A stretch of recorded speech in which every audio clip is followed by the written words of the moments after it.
From Interfaith Alliance, this is State of Belief Radio. I'm Alliance President Reverend Paul Raushenbush, broadcasting this week from Washington, D.C. Even when religion-related extremism does not lead to violence, it is still used as a political wedge issue, cynically leading people to justify the subordination of women, the stigmatization of LGBT people, racism, Islamophobia, and anti-Semitism. This ought to concern deeply those of us who care about the future of religion and the future of faith. We need to call this what it is, a great failure of religion. That TED Talk by Rabbi Sharon Brous, titled Reclaiming Religion, has been viewed by 1.4 million people and translated into 23 languages. Newsweek and Daily Beast named her the most influential rabbi in America. The founder and senior rabbi of the IKAR Jewish community in Los Angeles, Rabbi Brous will be with us today to share some of her thoughts about the spiritual and social challenges and opportunities she sees in this new year. Facing this unprecedented assault on history, professional historians are stepping up to try to steer the national conversation back to reality. The best historians are drawing on the historical literature and taking the long view to try to dismantle some of the falsehoods that we find in the public square. Myth America. Historians take on the biggest legends and lies about our past. This book is rich with essays from a diverse group of respected contributors, including editors and Princeton professors Kevin M. Cruz and Julian Zelizer.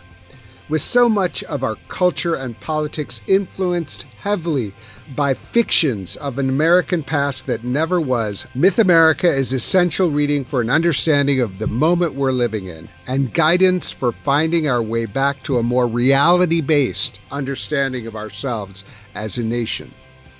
You can hear State of Belief on the radio and get the podcast on Apple Podcasts and all other podcast platforms. Every week, I am in conversation with some of the most fascinating and impactful civic and religious leaders across the nation. Please subscribe to it today. State of Belief Radio is made possible in great part by the generous support of our listeners. If you've made a donation, thank you for helping get these conversations heard by more people who need them. If you haven't pitched in yet, information on how you can help keep this show on the air is available at stateofbelief.com. And you can find out more about the work of Interfaith Alliance and join us at interfaithalliance.org. And now to my first guest. Rabbi Sharon Brous is a powerful speaker, an effective organizer, and an inspiring faith leader. The founder of the IKAR Jewish community in Los Angeles, she serves as senior rabbi and brings a prophetic voice to issues of justice and community building like few others can. So I'm very happy to be spending time with her in these first days of the new year. Rabbi Sharon Brous, thank you so much for joining us on State of Belief Radio. I'm so happy to be with you this morning. All right, so tell us, it's 2023. As we are talking, Congress is in their third day of whatever they're doing. But that does not mean that we have to be hopeless. I want to really start on a hopeful note with you because you offer so much inspiration to me and to so many others. What are you hopeful for in this 2023? First of all, I don't feel anywhere close to hopeless right now. And I actually think some of the tumult that we're seeing in Washington right now is a reflection on how much the last many years really haven't worked for in America. And in a way, it's more fully exposing the wounds. And I think part of what's been breaking us as a country is that for centuries we've been hiding the wounds and pretending that they aren't there and going on with business as usual. And now in this moment, after everything that we've experienced collectively through the Trump administration, through COVID pandemic, and now with all these extreme weather events and everything that's going on with the war in Ukraine and all of the chaos and catastrophe and tumult that's happening in America and beyond, we're realizing that it actually is doing damage to the system, so much so that at some point the system stops functioning. And that is very hopeful, because that's the moment when we begin to transform ourselves into what could be. And I mean, I've always felt like we're living through this extended period of laying to rest the world that was and birthing into reality the world that could be. And it seems like the more dysfunction that we're witnessing and experiencing, the closer we can come to being honest about what needs to be laid to rest and what's possible when we start to build anew. Even though I'm always worried. I'm a worrier. I mean, I'm a Jew. I'm an Ashkenazi Jew. So like it's built into my DNA. I'm a worrier. And I always think, what could be the worst possible outcome here? But I can't help but be optimistic that somehow, or at least if not optimistic, then hopeful, that somehow the standstill that we're witnessing right now in Washington is an expression of the fullness of the dysfunction of a system that has failed so many people for so long, and now could propel us into whatever the next iteration of America could be. That is so interesting. Later in the program, we're talking to Julian Zelizer, who has a new book out just this week about the myths of America. It's called Myth America, and it's all about like the distortion of our past, and we can't and how that's disrupting our ability to move forward. And I think what you're saying is right on, and it's very interesting that yesterday, just as this was happening in Washington, I'm not a fan of Mitch McConnell, but he stood next to Joe Biden, and they celebrated building a bridge together, which is a great metaphor for the future of our country. So things can work, and we can, and so I love that you are hopeful, and it's really, I think that the part of the role, in fact, of religious leaders like you and like so many others is to speak plainly about the challenges, but then not leave it there and talk about like there is a way forward. And my hope is that voice just becomes ascendant in this coming year. I feel you've already given me hope. Tell me specifically about the community that you're leading out in Los Angeles, and some of what you're working on and what your community is feeling, and your priorities for the year. The community that I lead is called IKAR. We started this community in 2004. I don't know if you remember 2004, but we thought things couldn't get much worse. Given what we were seeing, an increase in violence, in extremism, in violent religious extremism, both in this country and around the world, a kind of growing awareness of the climate catastrophe, a growing sense of the isolation and atomization in the population here in the U.S. We felt that I really was searching for a religious community that in a time of so much extremism, when religion on the public stage represented values that were so contrary to what I understand our sacred texts to be teaching us, I expected religious institutions to be a powerful counter testimony to that kind of regressive, violent extremism. And it was exactly at that time that many of our institutions, I think, really failed to offer a voice of moral clarity, and maybe had forgotten what the purpose of faith communities really is, and what the job of a faith leader is. To really take our sacred texts and traditions and imagine with the people what a world of love and justice could look like. And I really was searching for a place that could be a home of spirit, of joy, of hope, of love, a place where we could dance and sing and cry together, and also offer a response to some of the most confounding and challenging moral questions of our time. And so we ended up building IKAR to sort of sit in that space. And I also realized, Paul, and I'm sure you've seen this in your own work too, that there was this really dominant trend in Jewish life in America right at the turn of the millennium about it was a trend of disaffection and disengagement. So many young people not going to synagogue anymore, and almost a kind of communal obsession with what's happening and how are we going to save the next generation. And everybody who's going to synagogue is over 70. And what does that mean? And I realized that it wasn't just the Jews that were struggling this way, but that all of our faith communities were struggling with the same questions.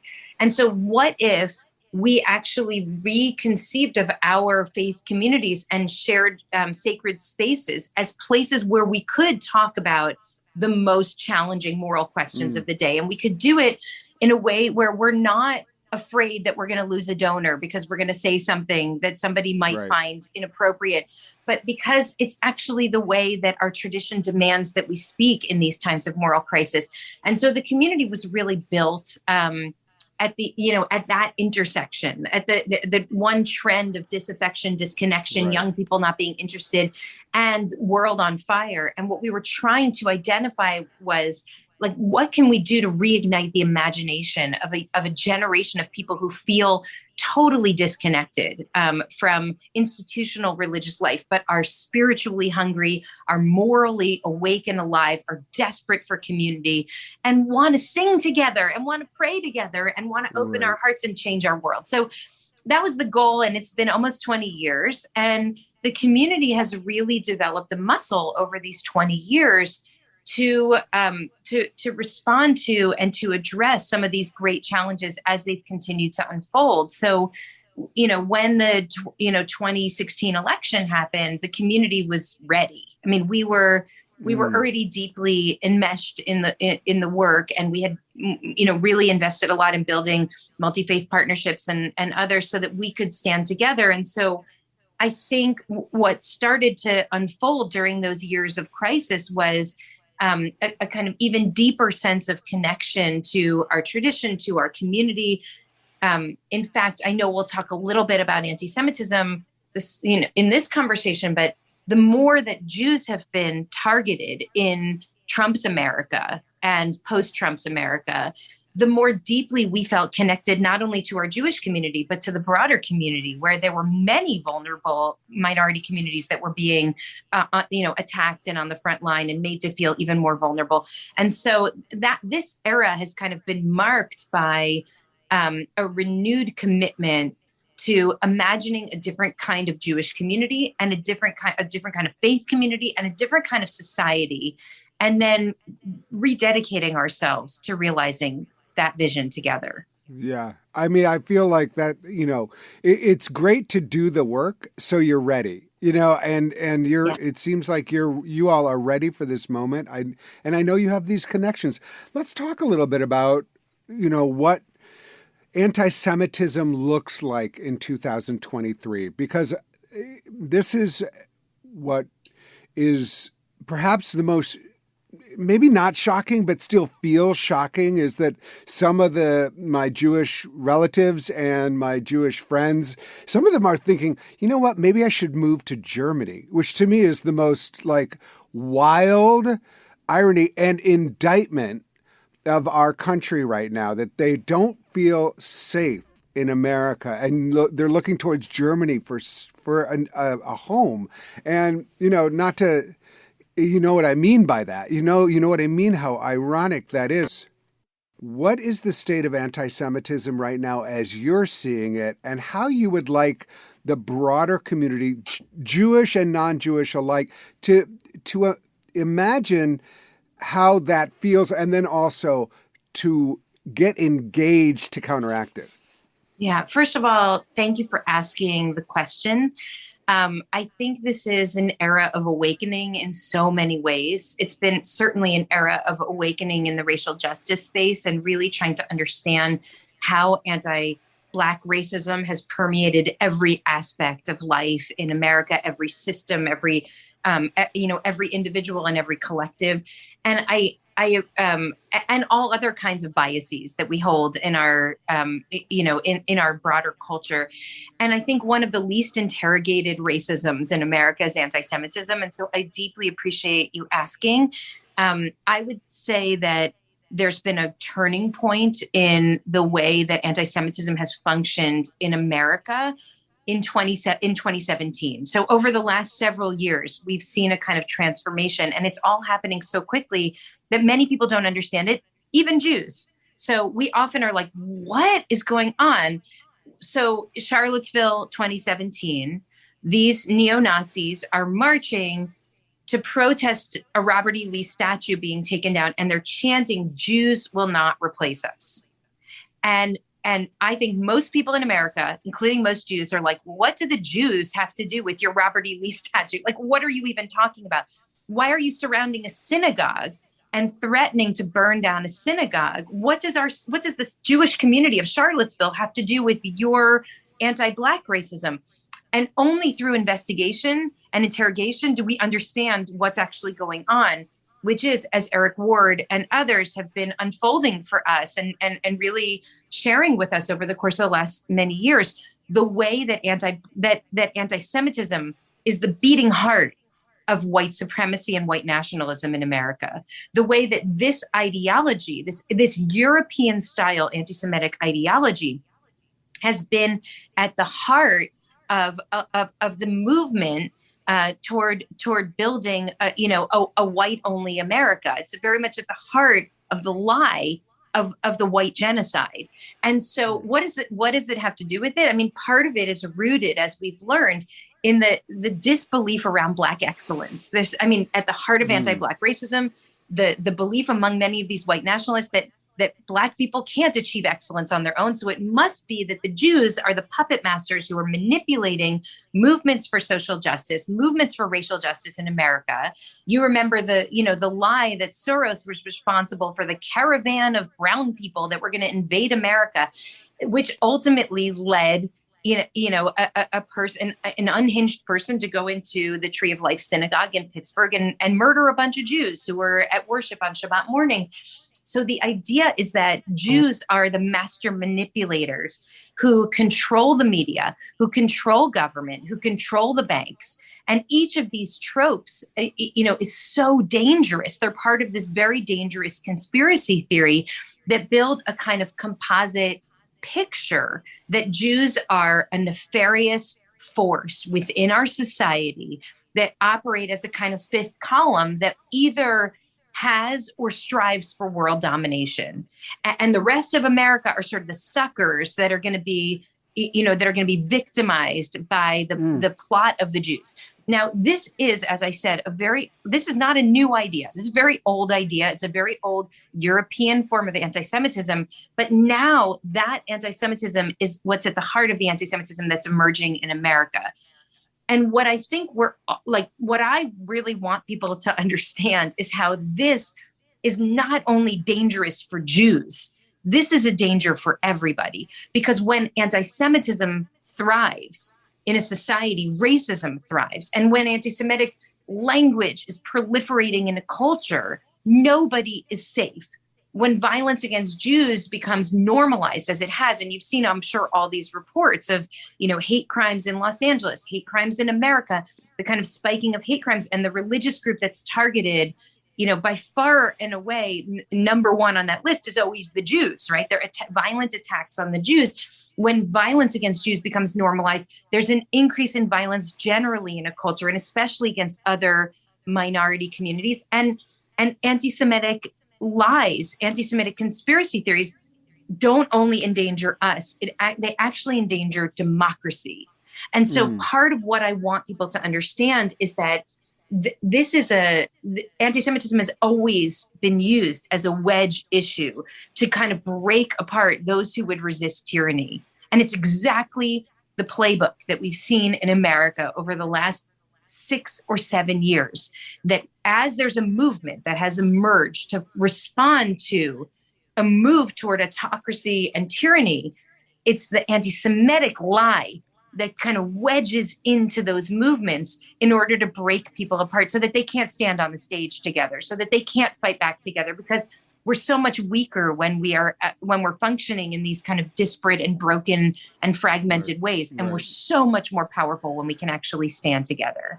Right. So this is the beginning of a much longer and I hope ongoing conversation with you about anti-Semitism. And, but in brief, what you talk about standing together, and that's what I'm like, what are the ways that we can stand together right now? And really just say, first of all, is it when we hear the trope, when we hear the lies, we counteract it. We say something. It's like, hear something, say something, see something, say something. That's a start. Being intentional, I think, about reaching out to people, your Jewish friends, your Jewish neighbors, and saying, "How are you? What can I do?" I'm trying to follow the lead of what I've heard. You can continue the list for me, but I just want to make sure people feel empowered, because I think also these kind of movements, you feel like, oh, well, there's nothing I can do. These are, and I actually think there's a role for everybody. Well, I think, again, thank you for asking. It's not just that we think that we're powerless to do anything about it. I think we don't understand it because because anti-Semitism functions so differently from other forms of racism. So, and many people have pointed this out, that many forms of racism feel like shooting down, and anti-Semitism feels like it's shooting up, because you're only attacking the people who have all the power, who have all the money, who have all the control. And even thinking that way is buying into an anti-Semitic trope. And I think a lot of people don't even understand. So people will say, like, we've met many people, regular people to celebrities, who will say things like, oh, I want to have, have money like the Jews have money. And they think it's actually a compliment, right? It's not a compliment, because what it's doing is it's feeding into a lie, a conspiratorial lie that says that Jews control the banks. If Jews control money and the banks, then your poverty, your suffering, your lacking is at the hands of this force, this evil, eternal, demonic force that is my family, right? And part of what I think we have to do is, exactly as you said, when we hear these things, to call them out and to say something and say, hold on, you're playing into a white nationalist trope right now. I don't know if you mean to be. Some people do mean to be. White nationalists certainly mean to be. But you hear anti-Semitic tropes from racial justice leaders, right? I mean, people who are supposed to be on the other side of this also, I think, often inadvertently reiterate the very same tropes that are at the heart of the anti-Semitic lie, which fundamentally harm all people who are in minority communities, including people of color, including any community that might be vulnerable to the kind of white supremacist and white nationalist ideal. And so I think the first thing is we have to learn about it. We have to, the whole idea from, of learning to become an anti-racist is learning how to actively interrogate the way that we engage in this country with our most basic assumptions, asking those powerful questions, going through the painful work of saying, in what ways have I internalized some of these biases against, for example, against Black people? And then what do I need to do to reckon with it, and then to eradicate it, to build a different way of being? And that's absolutely critical work that we have to be doing with all of our biases, including with the bias against Jews, which manifests as, as a form of kind of conspiracy and lies against Jews. So the first thing is, I think, doing the work, educating ourselves, interrogating ourselves, calling it out when we hear it, right? And I was talking the other day to a friend who's in law school, and she was sitting in the law library, and around the corner from her, but like at another little gathering where a bunch of students were sitting, she heard a student say, all I know is I'm going to Jew them down until I get the best possible price. She's like, this is a law school student in 2022, it's a couple weeks ago, saying we're going to Jew them down. And by the way, he doesn't think he's being anti-Semitic. He thinks he's getting a good deal, right? He thinks, I admire the Jews, that they always get the best price. It's dangerous for all of us. And so I think it's about, and she had to get up all her courage and walk over and say, that people can hear you when you talk. You should think a little bit more about what you're saying. So I think that that's upon all of us. And the last thing I'll say about this, Paul, is shortly after the election in 2016, we had a gathering at the Islamic Center in Southern California here. And it was a beautiful, powerful, multi-faith gathering of clergy leaders in the city. And luckily, as I said, we've spent many years building these relationships. A lot of us have been in the trenches together. And it was a room that was full. It was multi-faith, but it was heavily Latino clergy in LA. And one of the Muslim leaders from the mosque stood up and said, I am speaking right now to the Latino community of Los Angeles. And I tell you that this will be a safe place for you, that if they come after you, you know that we will embrace you with arms of love and understanding. And I could not, I mean, it was an astonishing moment for me, because here's the Muslim community, which was, on the front line of Trump's hatred and cruelty, and really targeted community that was already opening their eyes to the Latino community, they were saying, you're even closer to the front line than we are. And modeling what it means to reach out with embrace and to say, we all feel vulnerable right now. And when we feel vulnerable, our instinct is to entrench, right? I want to go back. I want to hide in my own Jewish corner when Jews are attacked, but I'm not going to. I'm going to say, from my own vulnerability, I will attach myself to other people, stand in solidarity with other people who similarly feel that their communities are under attack right now.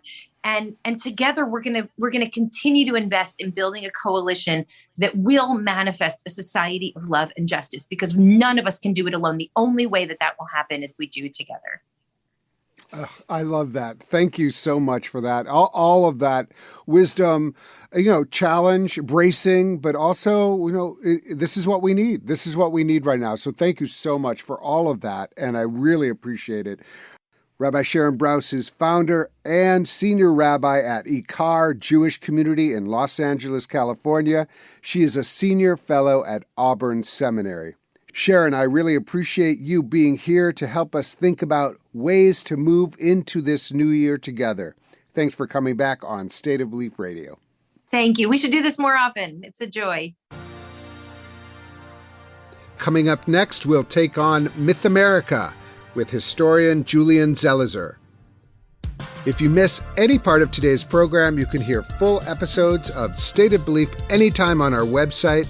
And you'll also find links to the topics we discussed this week, extended interviews and transcripts, and an archive of past shows, all at stateofbelief.com.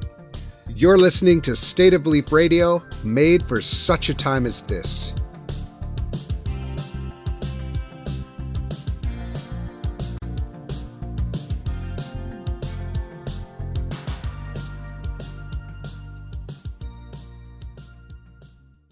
If there's one thing that's become clear in the conflict-laden years of recent American history, it's that ignorance is easy to exploit. And as easy as facts are to access in this internet age, lies are even easier. That's why the book my next guest edited and contributed to is so timely. Myth America, Historians Take on the Biggest Legends and Lies About Our Past, was published on January 3rd, and I'm happy to have Dr. Julian Zelizer here with us on State of Belief Radio. Julian, welcome. It's great to be with you. All right, so let's get right to it and talk about your new book, Myth America, which, the moment I said it out loud, I was like, okay, that's kind of funny, but it is not a funny topic. So talk to me. You have written some, almost 25 books, something like that. I mean, amazing amount of production. Why this book? Why now?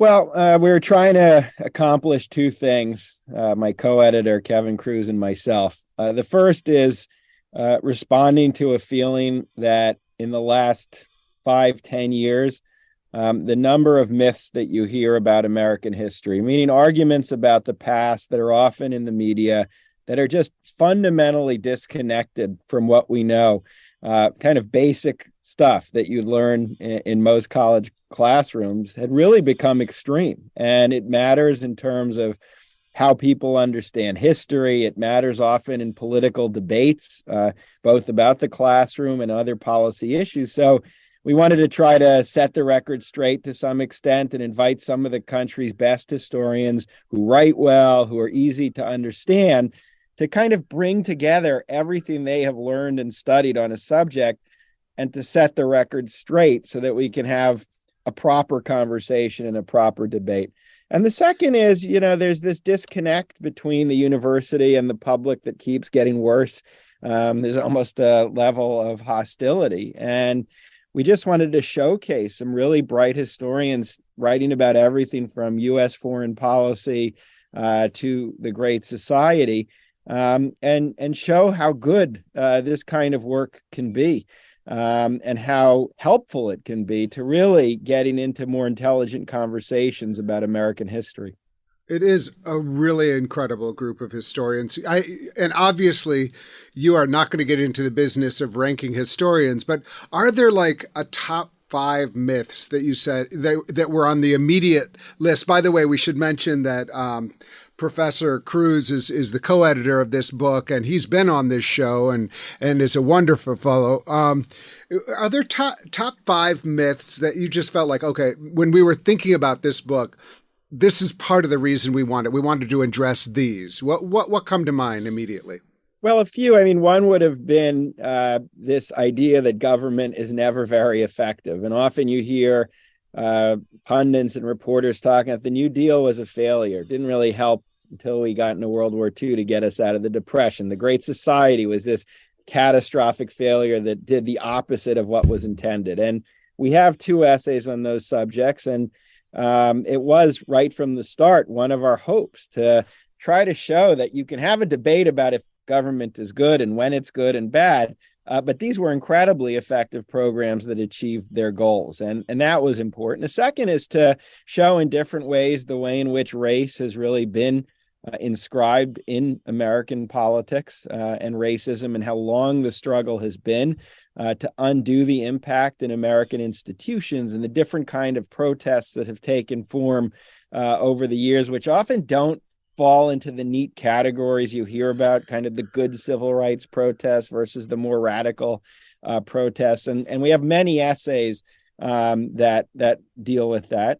I'd say a third, which was really, it wasn't on our agenda at first, but it came out of it. There's a great essay on Native American history and the myth of the vanishing Indian, as it was once titled. And just to kind of counteract the idea that this has not been a very essential part of American culture throughout really the 20th and 21st century. And taking on that myth was important. Our first essay was a myth that we always thought about, the myth of American exceptionalism, meaning the idea that America is totally different from comparable countries, and that we kind of sit on a hill and don't have the same kinds of problems and issues of other countries. It's not accurate. And there's been generations of scholars trying to move us away from that conversation. And a historian named David Bell wrote a really powerful essay. He's a French historian, a historian of France, but he wrote an incredibly powerful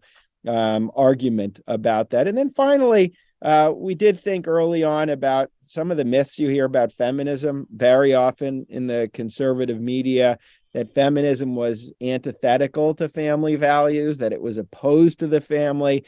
And one of our historians wrote a pretty direct, hard-hitting essay looking at feminism in the 70s and 80s especially, and showing how pro-family much of the feminist platform was, looking for more support for raising children and for parenting. And so those are just a few.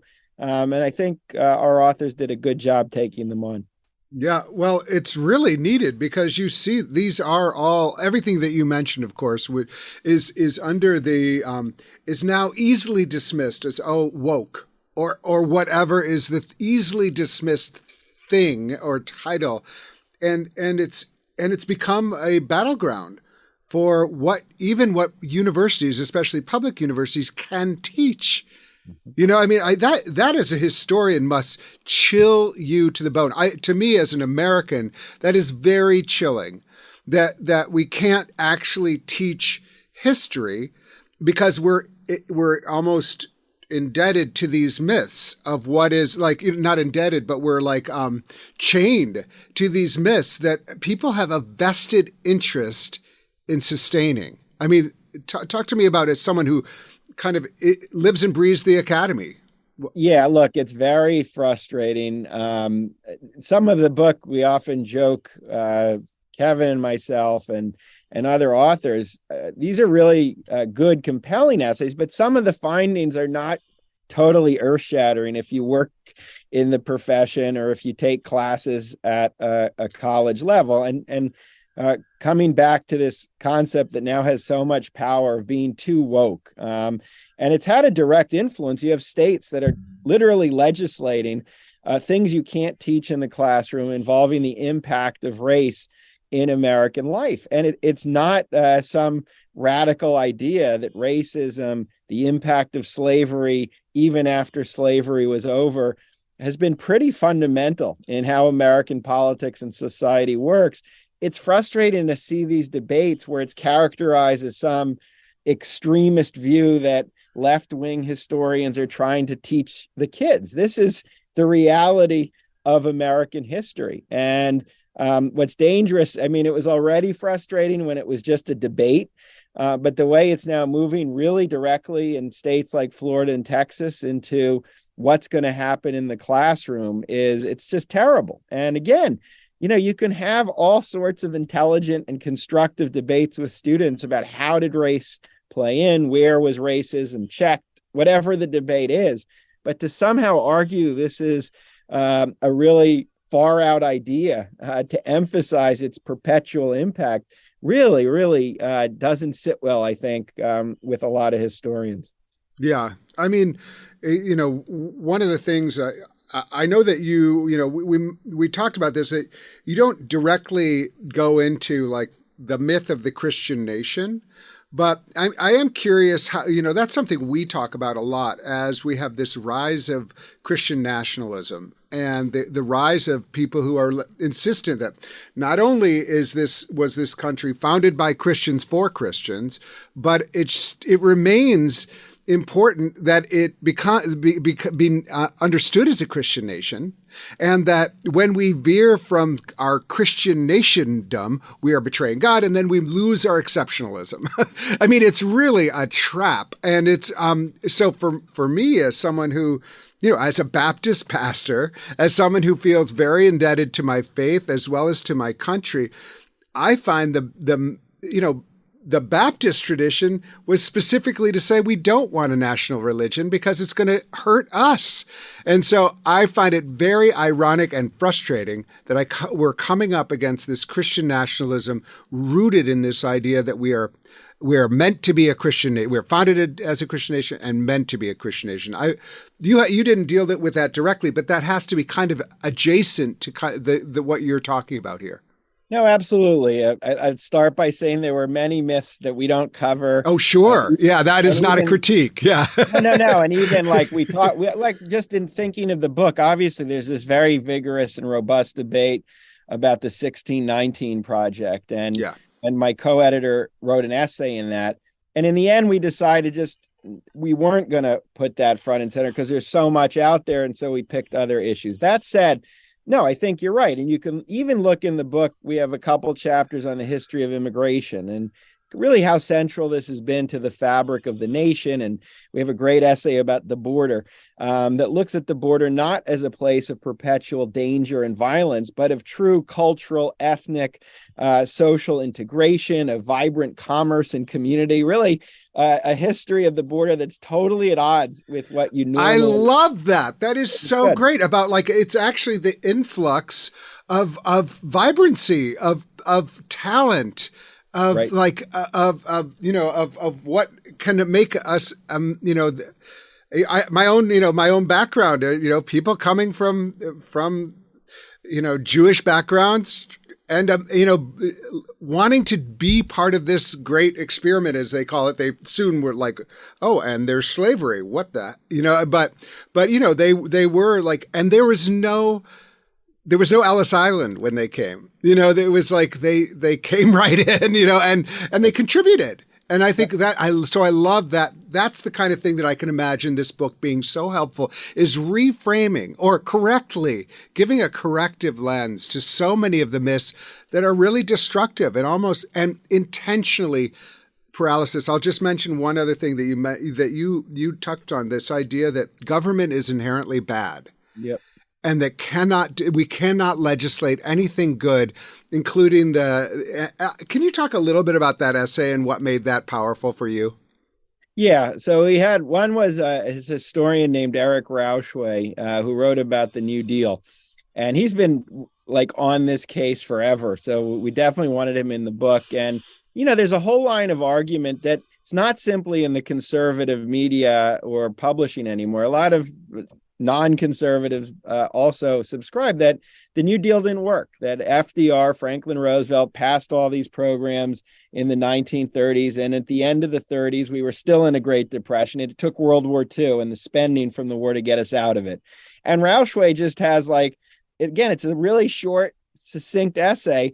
It shows it's not true. And he looks at how unemployment fell dramatically as the New Deal programs kicked in, which was the number one objective of most of FDR's agenda. And it had a huge economic impact. That's really I don't know if do you know the history that my grandparents, did we talk about this? My grandparents they created the first unemployment compensation bill that was in Wisconsin with La Follette. And then my grandfather wrote the blueprint for the Social Security, the unemployment aspect of the Social Security Bill of 1935.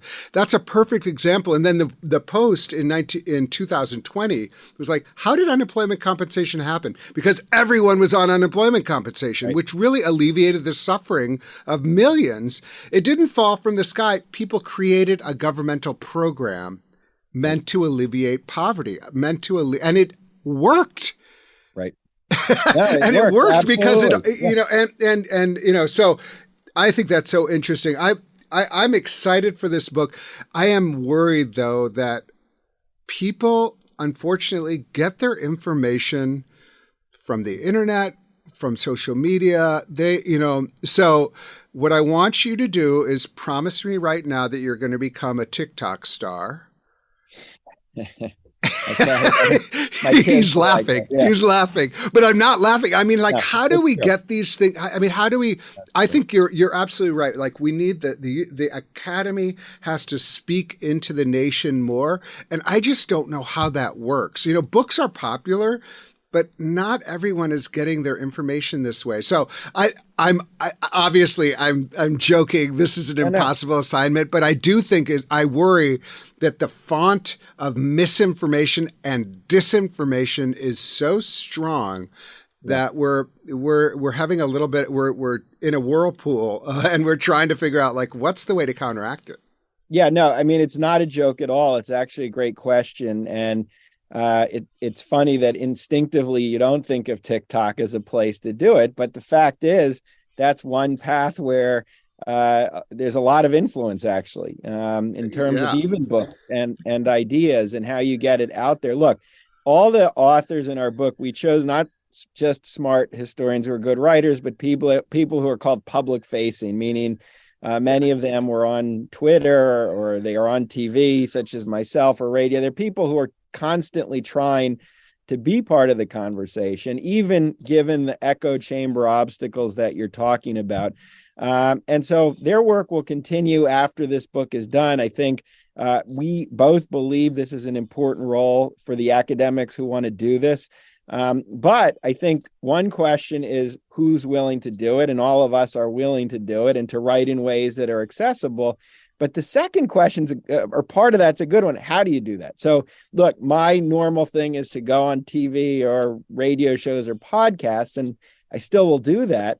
But there's this whole other world for the next generation, for younger generations that we need to look at because people our age, I think it's going to be hard to totally change their ways and views, not just because of who they are, but because of how they get their information. But younger people are open to learning. And I agree. And I also think it's, you have a position of power in the academy, and truthfully, there's a certain kind of academic work that is honored in the academy, and most other work that could be recognized as part of public service or anything like that up until now, I don't think really has got. So the fact that you and Kevin Cruz are on Twitter and are like available is exactly right. And then what will the next generation be like rewarded by to do all that work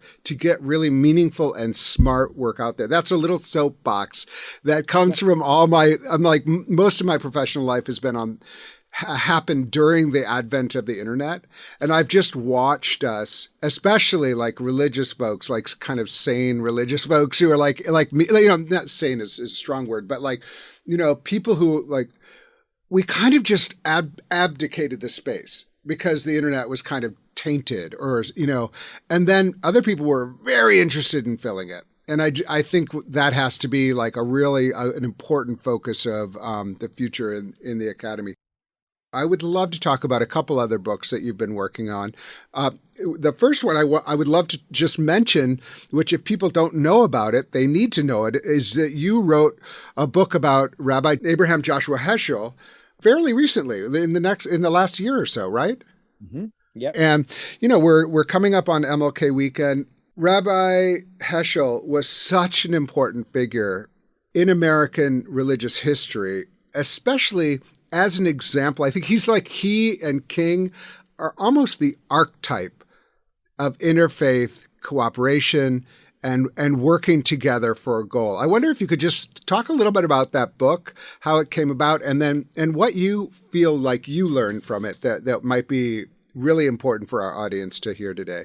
Yeah, I mean, it was a great project to work on. It was for the Jewish Live series of Yale University Press. And he, for those who don't know, is a theologian at the Jewish Theological Seminary, an immigrant from Poland, who in the 60s becomes this big activist on many issues: civil rights, Soviet Jewry, the anti-war movement. He becomes a very recognizable anti-war figure with a group of other religious people. And for me, it was great. I come from a family of rabbis. My father's a rabbi. My grandfather's a rabbi. They were all part of the conservative movement.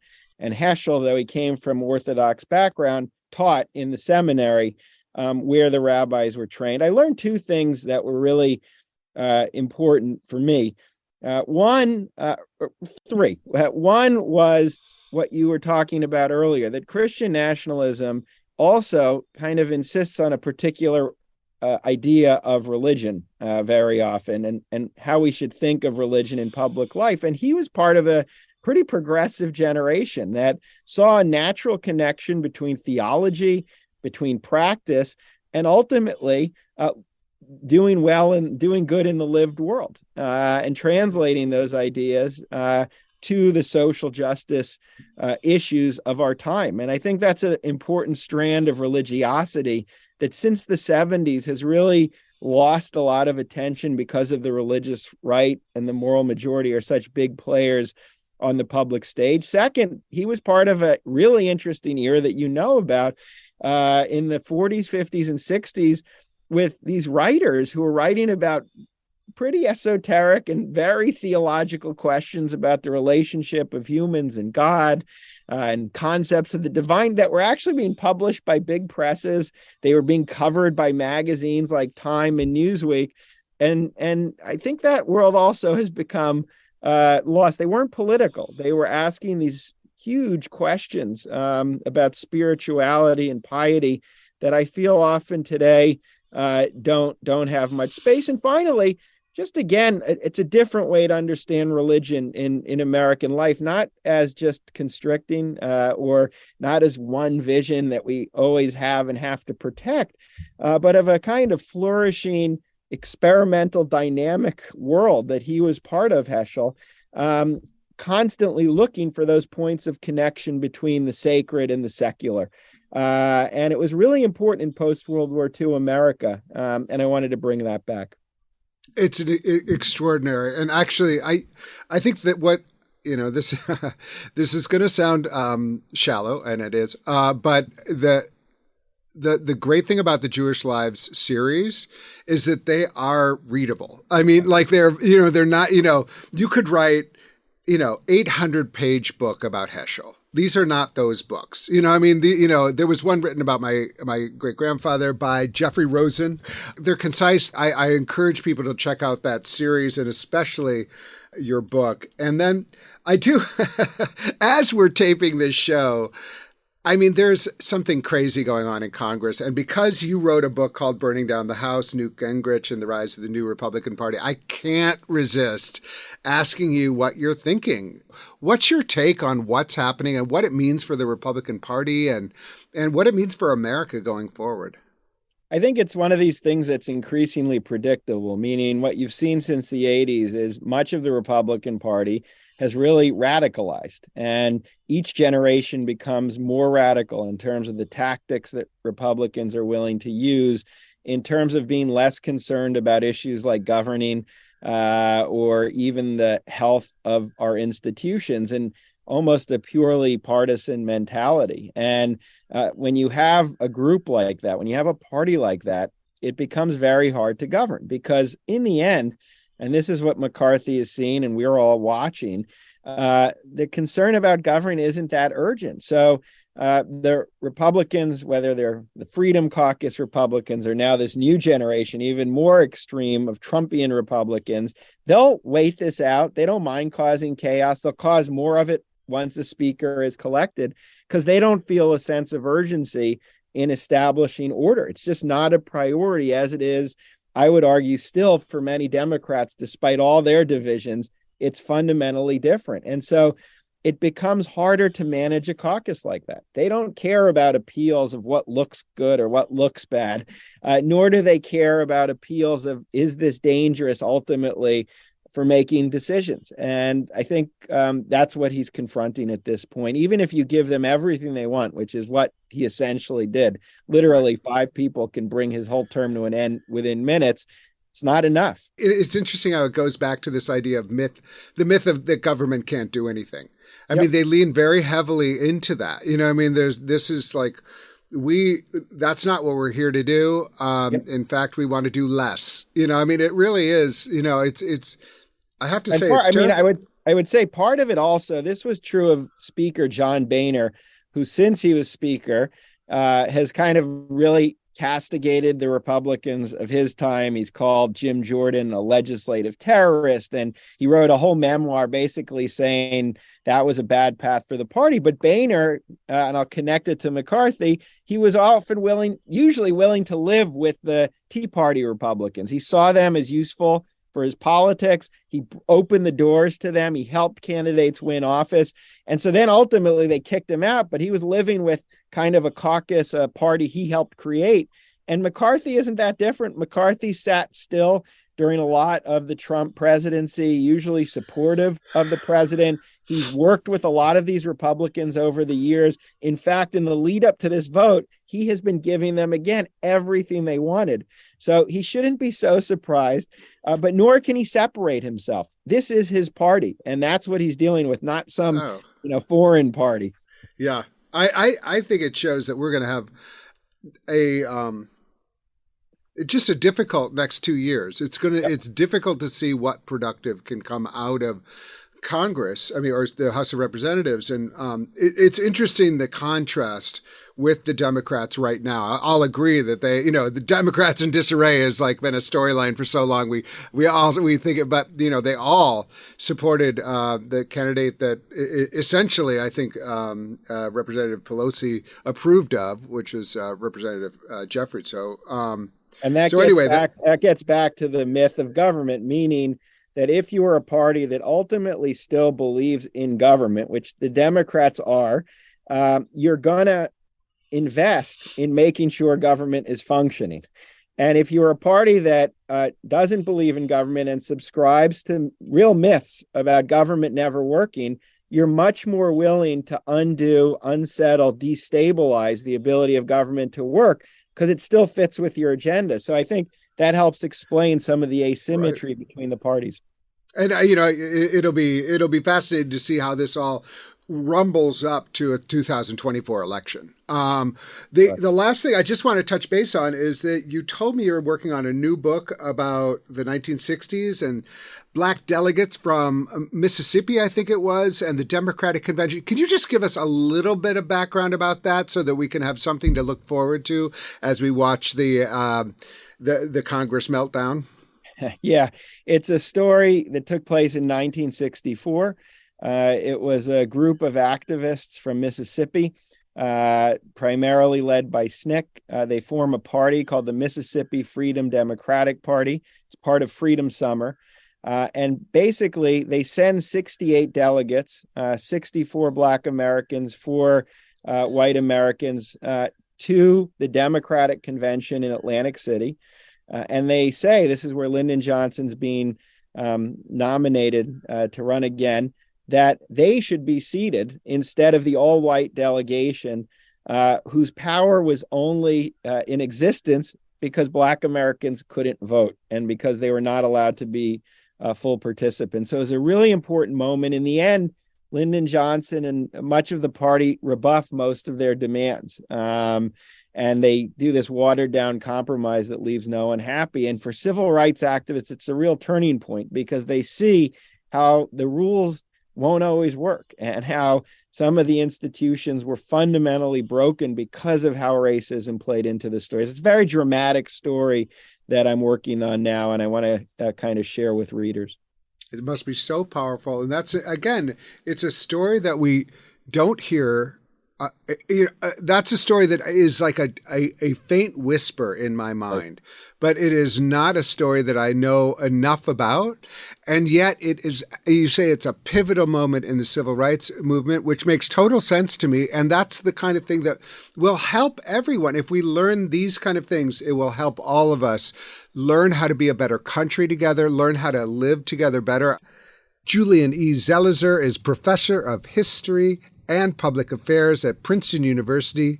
Dr. Zelizer is a CNN political analyst and NPR contributor, and the author and editor of 24 books on U.S. political history. Really appreciate your research. I really appreciate this, all that you're doing, and I appreciate this new book, A Myth America. Historians take on the biggest legends and lies about our past. Thank you so much, Julian, for joining us. Thanks for having me.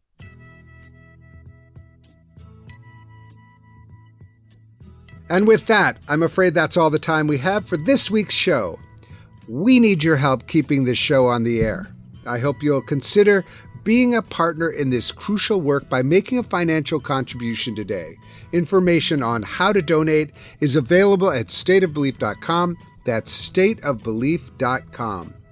And you can be a part of making sure informative and encouraging voices like these are heard by sharing this program with family and friends. Let's get more people listening and more people taking part in these conversations, both on and off the air.